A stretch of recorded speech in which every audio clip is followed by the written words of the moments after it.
Almost 10 years ago, I was dating someone who was not the best choice. It wasn't the best time in my life. My mother had just passed away, my business wasn't doing well. I was just kicked out of the space that I was using to do business. You could see more about that in the video, the $30,000 pocket dial. And I had taken money from people that I really shouldn't have taken money from. It wasn't the best of times. And I was going out with this one woman who she said she didn't want a relationship. She wanted, and when I would ask why, and I would really beat down into it, it came down to, I think I can probably do better. Someone who's taller, someone who is more, who knows, who really has a handle on what it is they want to do with their life, and somebody who has established themselves. And it was one of those points where I had to look at myself and go, Lewis, yes, do you have dignity? And I said, yes. And it's like, then you know what you have to do. And I would look at her and I'd go, bye, bye. And she would go, no, I love you. I care about you. I like talking to you. I like doing other things with you, and blah, and blah, and blah. And me being dumbass me of 10 years ago went, oh, okay. And then about a few weeks later, I wind up waking up one day and walking over to my computer and logging into my Gmail account, and I see that I'm on something like page 40 or 50. I'm thinking to myself, I don't spend a lot of time on page 40 or 50 in my Gmail account. Wonder how that happened. And I go over and there's only 3 people in my house. There's Mr. Clinton the cat, there's Blackberry the kitten, and then there's the girl. And I go up to Mr. Clinton and I go, did you go through my email? And Mr. Clinton goes, meow. And then I go over to Blackberry and I go, Blackberry, did you go through my email? And she goes, brr, brr. And then I go over to the girl and I go, girl, did you look through my email? And she goes, and I go, did you look through my email? And she goes, yeah. And I go, why? And she goes, well, I wasn't really sure if you were who you said you were, and I wasn't really sure if you were lying about certain things, so I looked. And I said, well, did you get a good answer? And she goes, yes, I got a good answer, and I said, okay, bye-bye. And she goes, oh, you said you weren't going to get angry. And I said, I'm not angry. I promised I wasn't going to get angry, and I'm not angry at all. I just want you to go. You, your belongings, your things, anything that looks like you, smells like you, is reminiscent of you, got to go. Go, go, bye-bye. And at that point, that was the end of dating her. And today, I had lunch with her. Today, I went to have lunch, and it wasn't supposed to be a romantic lunch or anything like that.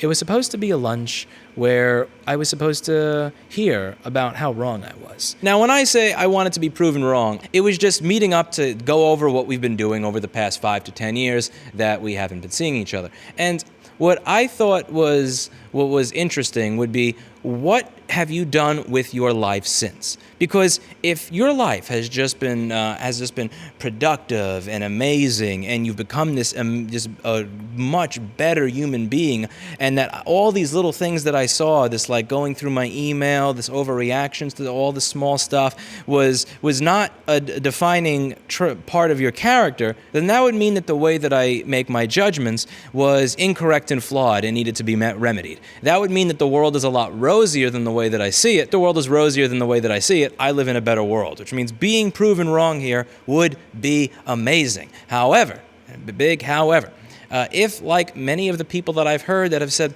oh, you're just assuming the worst of this individual, or you're looking for the worst here, or that those are small details, they don't matter. If I went to lunch and I figured out that pretty much that I was correct, I would be correct, but that would suck. Because there are a lot of people following the life path that this individual is following, and that means a really large dating pool of people that I'm not going to want to have a lot to do with in my personal life. I wanted to hear from this woman that she was married to the man of her dreams. I wanted to hear that her business was doing amazingly well. I wanted to hear that she felt valued in the world for her contributions, and that people cared about what it is that she contributed to the world. She never wanted to put a lot of effort into the job that she had because she felt that her potential was being wasted. There were these businesses that she could start. There was this art that she could create, but she never got around to it. She always just had this idea in her head, like Zafrank's brain crack. Everybody should watch Zafrank's video on brain crack. This idea that you can feel okay for not pursuing your dreams today because you say, tomorrow I'm going to start writing the book. Tomorrow I'm going to start programming that amazing code. Tomorrow I'm going to create an API that does this. Tomorrow I'm going to start a business for a cat dating app. The thing is, as long as you keep saying tomorrow, you get to feel good about not doing it today. And I saw so much of that, both with her business life, with her personal life, and especially the dating life. Like, I can date this right now because I'm just going to trade up later, and I'm always going to trade up, so there's no reason to ever commit. There's no reason to ever settle down, or not even settle down, but just commit and call someone, the boyfriend word. And it was interesting. I wanted to be proven wrong because I've said many times that people are going to show you who they are in those first few minutes. You can find out 90% of what you need to know about a person within the first 5 minutes of conversation. And you could find out maybe 85% of what you need to know about a person within the first 20 seconds of talking to them and just seeing them. And I think that we all choose to avoid these things because we want those endorphins to run through our head. We want to like the people that make us feel good. We want to like the people that give us money or spend on us, provide for us. And above all, we want to be proven correct, that our choices in people were correct. And I see this all the time in marriages where people say, this person changed. I would have never married them if I knew that this is who they were. And you'll hear me say all the time that I don't believe that people change. I don't believe that that the core of who someone is going to change. I believe that how they act on who they are may change. I believe that someone's views on a specific subject may change. But a lot of the core of who someone is, I believe that when they show that to you, they're showing you, for the most part, who they are, and that shit ain't going to change. And you don't see who they are in these large gestures. You see it in the really small things. You see it in how they greet the postman. You're not going to judge me based on that, are you? But in reality, it's those small little bits and pieces and moments that make up the feel of a human being. And you need to pay attention to those because they are oh so important. She had this thing where even if it was just the train is 2 blocks away more than I thought, you could see the look on her face as if the world itself was going to end, and how this was terrible. She could find the 5 ways to say something. She could find the worst possible way, the way that would hurt the other person the most, showcase the most of her inner anger and irritation, the point across in a terrible manner. Go out, and we are going to go to lunch at around 4 o'clock. I leave work at 3:30 because even though it's only a few blocks away, I want to show up early. I want to be there on time. I get there at almost 4 o'clock. I'm minutes to be in there, and I get a text saying I'll be there in about an hour. And I order my food. Hell, if I'm going to wait, I order my food, and I eat my food. She shows up around 5 o'clock and says, okay, so what are we getting to eat? And I go, I ate already, but let me hear about your day. And she's like, you ate already, blah, blah, blah. And she goes on to tell me about the person that she had just finished dating, someone that was a fairly terrible choice. And I remember asking, so what'd you like about him? And he's like, well, he was kind of nice. He seemed nice, and he was good looking. And I go, what do you mean by kind of nice? And he's like, well, he talked to me, and he wasn't mean, and and I go, well, what was he doing? What was he trying to build in the world? Well, he wasn't trying to build anything. What did he stand for? I don't know if he stood for anything. And we just kept going on like this, and it was almost 6-7 years of just the same thing over and over and over. And all these men, all these low-quality men that stood for nothing, did nothing, weren't trying to accomplish anything, and it was just seemed nice, decent looking. And at the end of it, we had gotten our food, and it was time to take the food to go. And she had some sauce along with the food that she had chosen. The waitress takes it and puts everything in the bag, but doesn't put the sauce on the bag along with the rest of the food. And she asks something along the lines of, wait, what about the sauce? And the waitress, oh, you want that as well? And she goes, yes! And the waitress goes, oh, okay. And it was just one of those great examples, which is such a small detail, but it was something as simple as, there are so many ways you could say that. You could say, oh, did you put the sauce in the bag? No. Okay, you mind if I get that as well? Or, hey, can you take the sauce and put that in an extra bag? Or, hey, did you put that in the bag? No. And he's like, oh yeah, I'd like that as well. There are so many ways you can say it, even ways where you're expressing some mild dissatisfaction, where it's not obvious that you have this over-the-top, insane expectation that someone read your mind, and that if they don't read your mind, that they have committed a corporal crime. It's these things that kind of make up the feel of a human being. And then I remember asking what she had been doing for work, and she's an assistant at an office, some like $10, $11 an hour job, photocopying and signing papers and mailing out stuff. I'm not going to insult anybody that's doing what they have to do to feed their family, but when you don't commit to certain jobs because you have this idea that I'm meant for something better, I'm meant to have a business, I'm meant to be an artist, but you don't produce any art, and you don't even come up with a business idea. You don't say, well, this is something the world needs, here's how I'm going to provide it. When it comes to always saying, I'm not going to commit to an idea in the moment because there's something better out there, but then never putting in the effort to act, or never putting in the time or the commitment to an idea, much less even a human being or a job, to see that idea through to fruition, so that if you do have dreams and you do have things you want to follow, that you're not in your late 30s photocopying stuff for an office and emailing and mailing it out and signing stuff and whatnot. And it was sad to me because it showed that nothing had changed. And I wanted to be proven wrong, because if I was wrong, that meant that my outlook on the world would have to become rosier to match the reality. That when I saw these negative characteristics or traits, that they were indeed superficial, that they were petty, and that I should not judge a human being based on them. But I was wrong. I was right all along. I was wrong in the fact that I wanted to be wrong. This was supposed to be like two prisoners meeting up 10 years after they both escaped to talk about how, just the contrast between how bad the prison was and how amazing freedom is. And the purpose of this was to just simply enjoy, appreciate, and share in the freedom and what we have done with it. And there was such an imbalance between what I had done and what she had done with it that it made me feel really sad. And I wanted to hear so many good things. As I said, I wanted to hear that she had married the man of her dreams. I wanted to hear that she had started a business that served people, that made her feel valuable, that made her a lot of money. I wanted to hear that she was doing everything she wanted to do with her life, that there was something at the end of the tunnel, that doing what everybody else said to do, which is, just never settle, do whatever you want, see whoever you want, that was indeed good advice, and that it wasn't just the masses pandering to what people want to hear. And that wasn't the case at all. Just last weekend, I had this customer walk in too. It was interesting. She had this outfit where it was like with this mini skirt, but it was like missing the front portion of it, and it was ridiculously tight. And the shirt where you could see the entirety of the stomach, and the bra that was kind of barely a bra and more of a rubber band kind of thing going on. And she had this little pin on the bra, like going around the piece of it that said, "Stay horny." And she walks in and she just slams this machine down on the desk and goes, "Doesn't work!" And I go, "Okay, let me open it." And I go to open it and she's like, "Are you done yet?" And at that point, I literally just handed it back to her. And it was just so... It was one of those things that really kind of inspired me to do this video.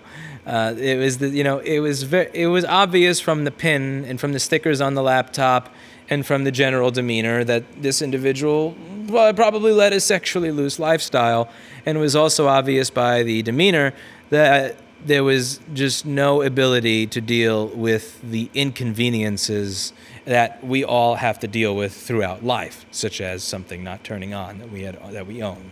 And there was something very telling about this, and it ties into this concept of slut shaming, and it ties into what I've noticed over the past 10 years of dating and meeting women.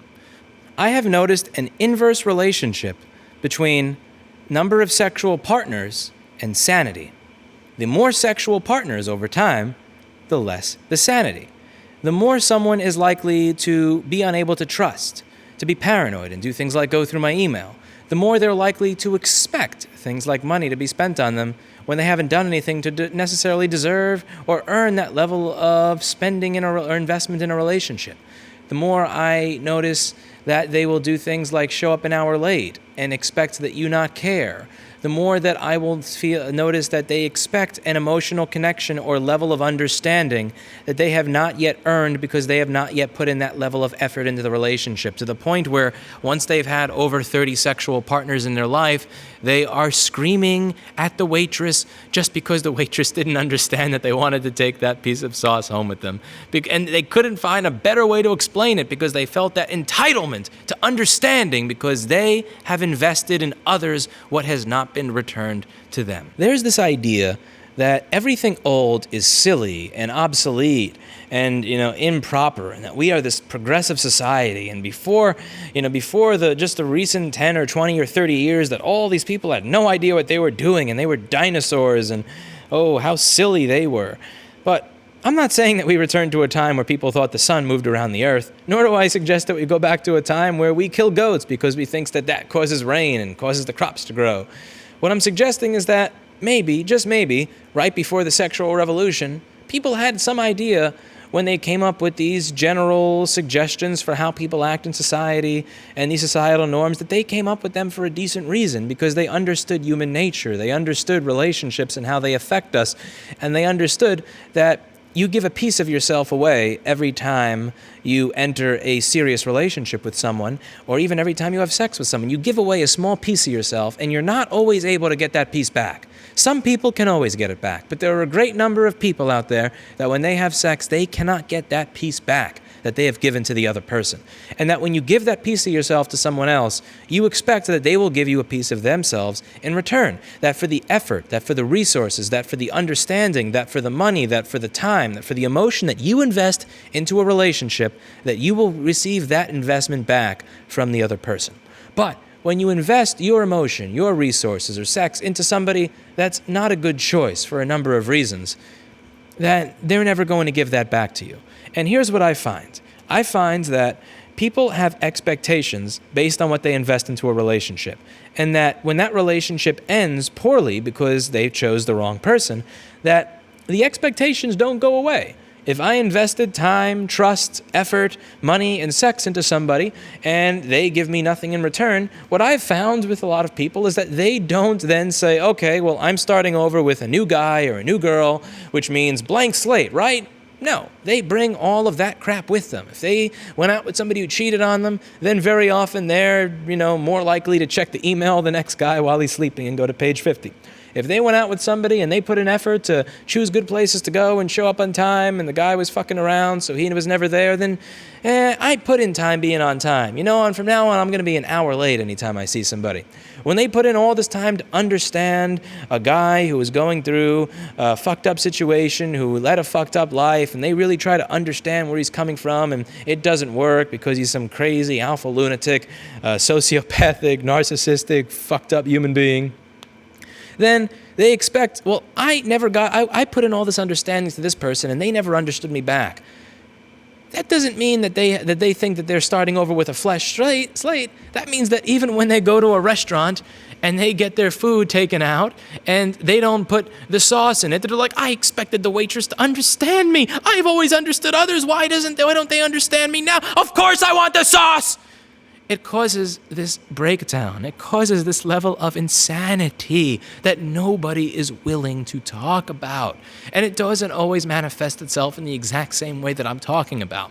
But I'm saying that there is often a direct correlation between the likelihood of your marriage to last and the number of sexual partners that your partner had prior to marrying you. And I will link statistics below that showcase this to be the case.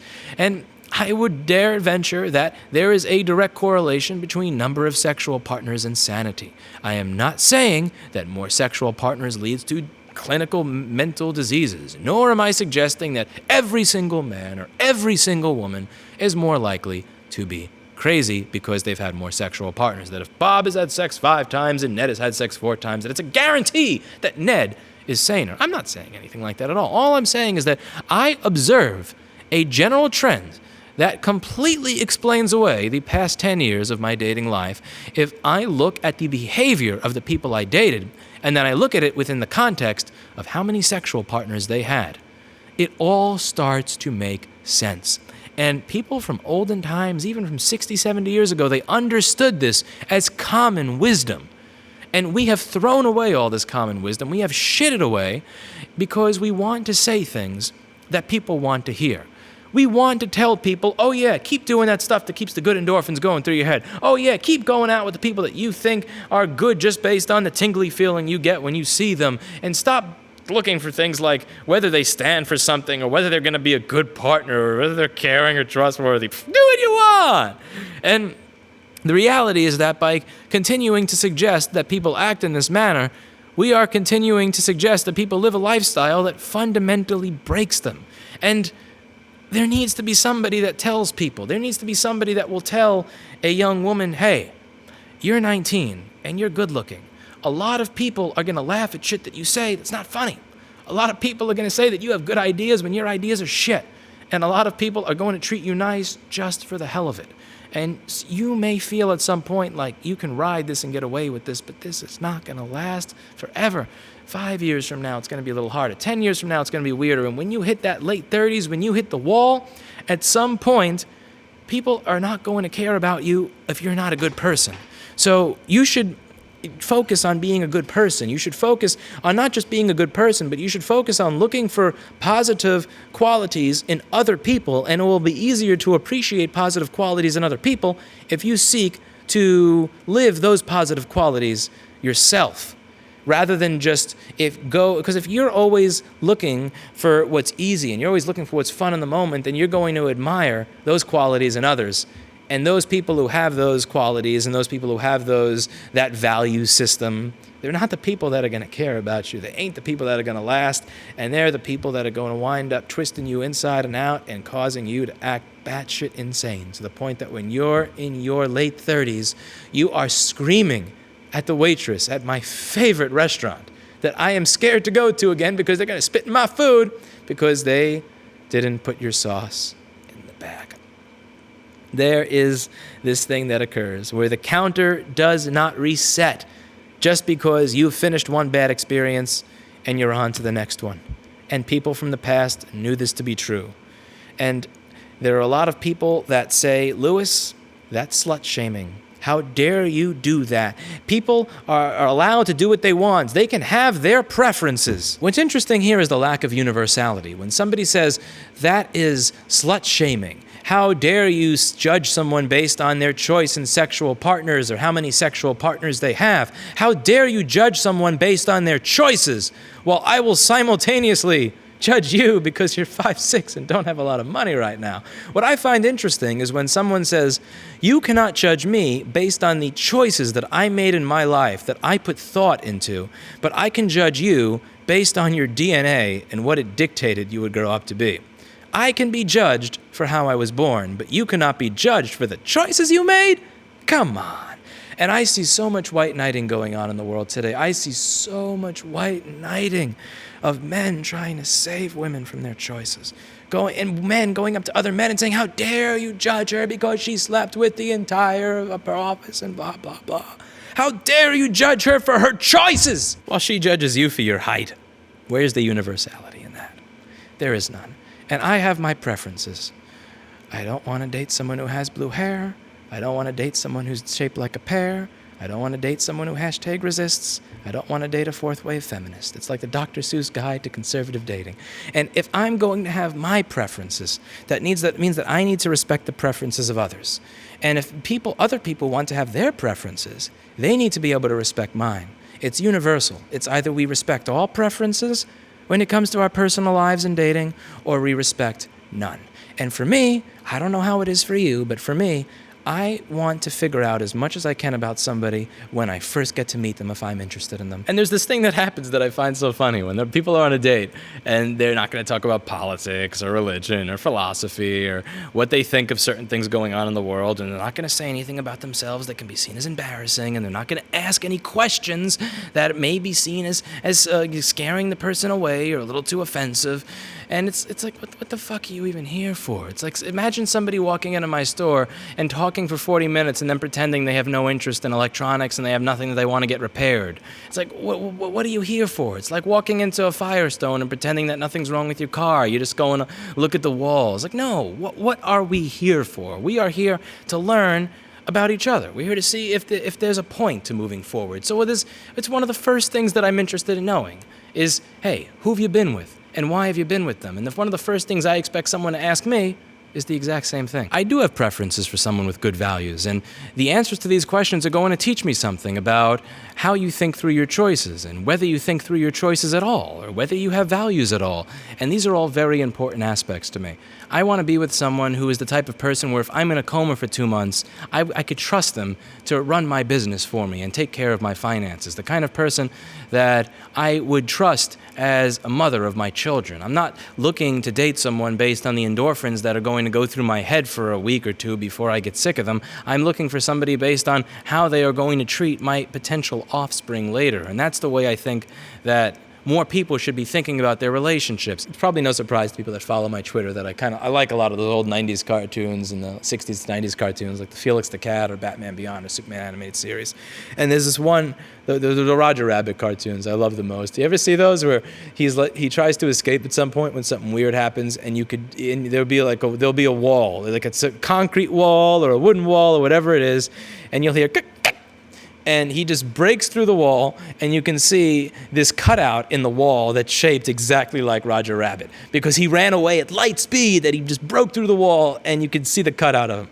And when I'm on a date with someone and they say that they've had like 20 or 30 sexual partners, like there's a cutout in the wall of the restaurant that looks just like me with my little Lenovo laptop bag, because I'm out of there. There are studies on this. There's a direct correlation between number of sexual partners and likelihood of failed marriage based on real marriages. These are not made-up statistics. And my hypothesis is that people continue to carry their expectations with them with each one of those experiences. With each time that they give their dick or they give their vagina to somebody that does not give them back what they need, they move on to the next person, but they still have some expectations based on what they've invested in the past. They still have that hurt from what they've invested in the past.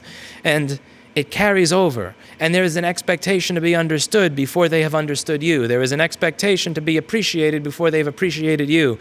There is an expectation of trust when they violate yours by reading your email. There is so much that does not get reset. And I've noticed that it breaks people. It really does. And as time goes on, it genuinely starts to chip away at sanity, especially when you get into those late 30s, 40s, that area, when you notice that people just aren't that interested in you because of how you look anymore. They're interested in you for who you are as a person.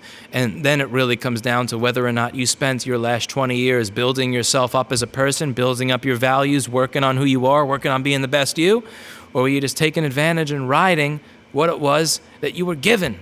Because, we don't earn pretty. Nobody earns pretty when they're born. It's like you're born with it, you have it, and people are going to treat you a certain way. Life is going to be easier in certain ways because of it. But you can choose to use that for good, or you can choose to fuck it away, literally, and then lead a life where you're just miserable to not just yourself, but every single person around you. While we're on the topic of things like slut shaming and also this concept of what slut shaming really means, what it means to have preferences, and also that being pretty is not in and of itself a virtue or something that you should rely on in life to base how other people are going to treat you. Don't rely on being pretty to get certain things out of other people. I think it's also important to look at things like makeup, like dress, like fashion. And let's just ease into this by describing a hypothetical situation of me dressing up for a party. Let's say that I'm at the store and I'm getting ready to go to a party, and I want to look my best. I want to impress people. So I decide to go into my office, and I take my Weller WHA 900, and I put the handpiece in my pants. I open my fly, and I have the Weller WHA 900, black and silver, hanging right out my fly. And I decide to walk down the street. For those of you who are not familiar with SMD rework, or don't watch my channel regularly, you can Google Weller WHA 900, and you can see just what this thing looks like. That's kind of weird. And if I were to do something like that, I would expect that people are going to look at me funny. Some people may make comments. Some people may not make comments and go out of their way to avoid talking to me because that's strange. Why do you have this thing hanging out of your pants? Because that looks an awful lot like what it is it looks like an exaggerated version of what you would look like if you were ready to have sex, if you were ready to procreate, if you were sexually available. Hey, Lewis, why'd you choose to walk down the street wearing what looks like a boner? That would be a question that seems completely rational and reasonable based on my choices and my actions.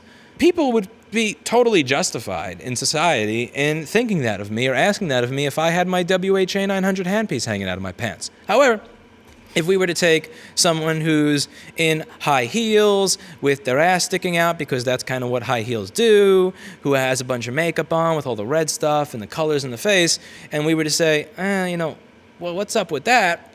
That would often be considered to be slut-shaming, and I find that that double standard is interesting and something that I want to explore. I think it's important to pose these questions, and I kind of have some of the answers already. I feel like I'm answering my own questions here. If we just look at something like the animal kingdom, what does it mean when we see an animal perching its ass in the air, poking its ass out into the air? What does that mean the animal is looking to do? And then we look at the human equivalent of put these shoes on, they'll make your ass stick out. Or paint your face this color. This is an exaggerated version of the color it turns when blood is rushing to it when you're taking part in certain activities. Or it's a certain time of the month where you may be more fertile. And it sends these mixed signals that I feel are completely and fundamentally unnecessary. The same way it's unnecessary for me to go to a party with a prosthetic boner, it is unnecessary to paint a boner on your face or to wear a boner in the form of shoes that make certain parts of your body stick out unnaturally in certain ways. There is this movement I see in society towards not objectifying women, and it really is hard for me to look at that and just take that entire thing seriously and not laugh at it when I look at the fact that as a society, we don't see anything silly with people painting themselves the color of sexually available, wearing what exaggerates sexual availability or arousal to do things like do our taxes or just like, it's like, why? What is the point for this? And it sends these silly mixed signals, like the lizard brain of somebody is going to say, oh, all of these things mean sexual arousal or availability. But that person, but then the regular brain is going to say, well, no, that doesn't. And so you kind of have this internal conflict. But there's no need to have that in the first place because there's no benefit to painting oneself to look like a sex doll, in my opinion. And I think that as men, that we are doing a disservice by looking at people and saying, oh my God, you look so much better like this, or wow, you look amazing, when we wouldn't usually compliment somebody when they have painted themselves in this way. And it's something that I've always tried to do the opposite of, because I'm interested in the real values. I'm interested in what somebody stands for. What are they fighting for in the world? Are they generous? Are they trying to make the world a better place, even in their own small corner of it? These are the things I care about, not whether or not they are willing to wear shit that makes their ass stick out on Friday night. So, and I remember I went on a date recently with someone who's like, yeah, I haven't put on makeup this week. And I'm like, well, yeah, that's why I'm here. I mean, you're the only person in this room that's willing to be honest.